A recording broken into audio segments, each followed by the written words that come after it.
National Sleep Foundation says just 27% of American adults get the recommended 7 to 9 hours of sleep per night. And have you heard of the latest sleep disorder called orthosomnia? Here to discuss all things sleep related is sleep expert and world-renowned pediatrician Dr. Harvey Karp. Thanks so much for being here. Yeah, my nice pleasure. To see you again. Thanks. Well, so why do people have so much trouble sleeping?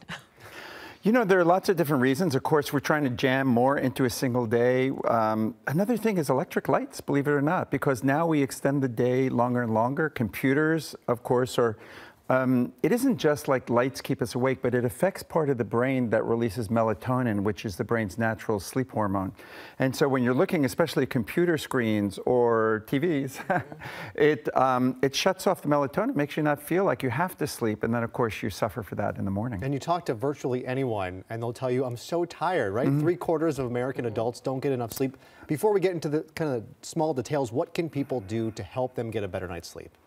Well, there are lots of things that we call sleep hygiene. So get outside, get fresh air, exercise, eat well, don't eat too late, try to avoid caffeine after noon, turn down the lights in the evening, even before you're, like an hour or two before you go to bed. Start dimming the lights to give your brain that message.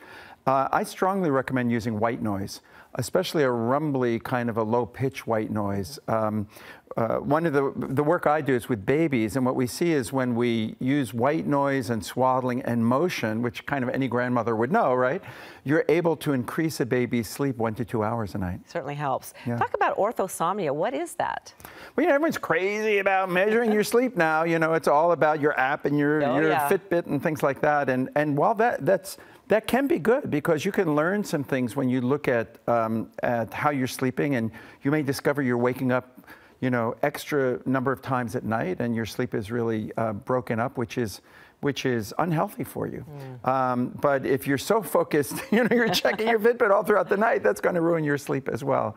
So it's one of the things that I think is important is just trying to get to bed early. That's really one of the hardest things, because we're trying to fit so much in. But if you can do that, usually your brain's going to help you do the rest. How early is early? Sorry. Well, obviously it depends on when you have to get up, right? You know, but in general, you know, your brain is built to want to go to sleep a couple of hours after dark comes. So, you know, 9, 10 o'clock is.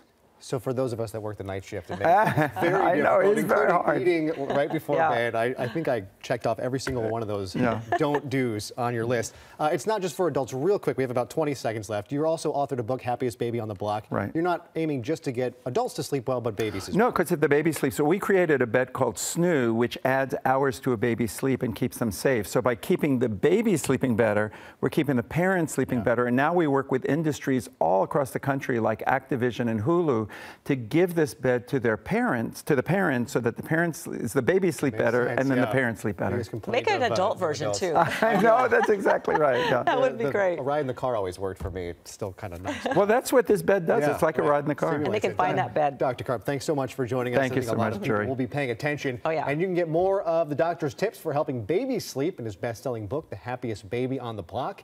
And you can find out more about this Snoo and other items on his site, happiestbaby.com.